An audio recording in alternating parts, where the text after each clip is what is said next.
So just really quickly, as Max mentioned, we started about 7 or so years ago now, in 2007, 2008-ish. We are about 625 people based up in Boston, Massachusetts, and we did 120 million in bookings last year. I joined about 4 years ago, and the year prior to joining, we did about 12, 13 million, something like that. So I'll talk a little bit about that growth, a little bit about that pipeline creation that helped us get there. So just really quickly, if you've been on weather.com, if you've been on mint.com, if you've checked out any of the fine programming on NBC Universal, you've been using the Acquia platform. These are the customers that we sell to kind of give you a picture in the media and entertainment space. And then maybe some of the tech companies that you also kind of look to as well, Box, Red Hat, New Relic, MuleSoft, all customers of Acquia running their digital experiences online. So all of these websites powered by Acquia. So let's get into some of the numbers here.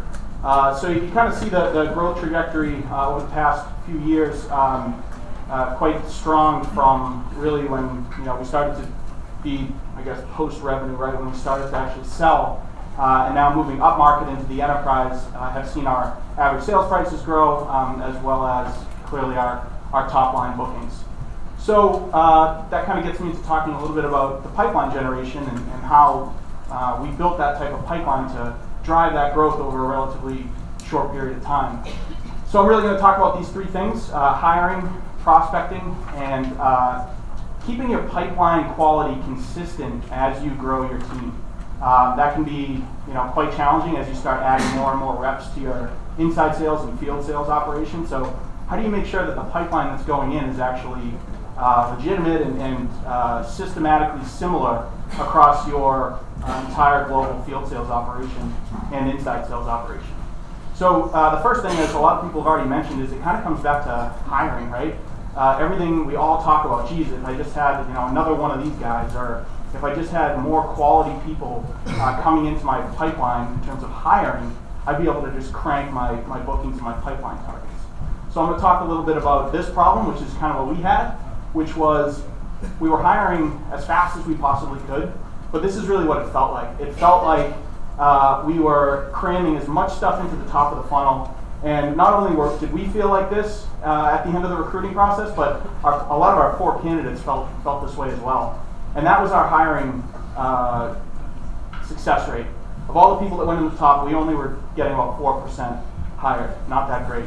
So one of the hacks was we teamed up with a company called LaunchSource Boston. And LaunchSource Boston is a really unique way of helping us solve that problem.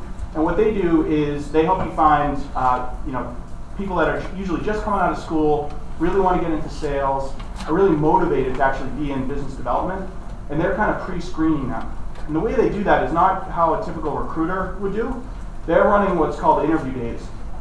And they bring all of these candidates in to maybe a room this big, sometimes bigger, sometimes smaller, and they allow their clients, typically 4 or 5 companies that they work with, to come out and work with these candidates to go through exercises that enable you to say, you know what, I could see this person fitting on my team. They seem like they're a good cultural fit. They could actually do the grind of a BDR or an inside sales rep job. And that helped us significantly. We've increased our hiring percentage. It doesn't exactly look like this just yet, but we're getting there. From 4% up to 18% of our funnel when we leverage LaunchSource's techniques. So I highly recommend checking those guys out. Now I'll talk a little bit about some of the prospecting hacks. So once you have these folks on your team and you're ready to start cranking them out, how do what are some of the tools that we use, and how have we kind of deployed those within our sales force to help us grow this pipeline to fuel this growth?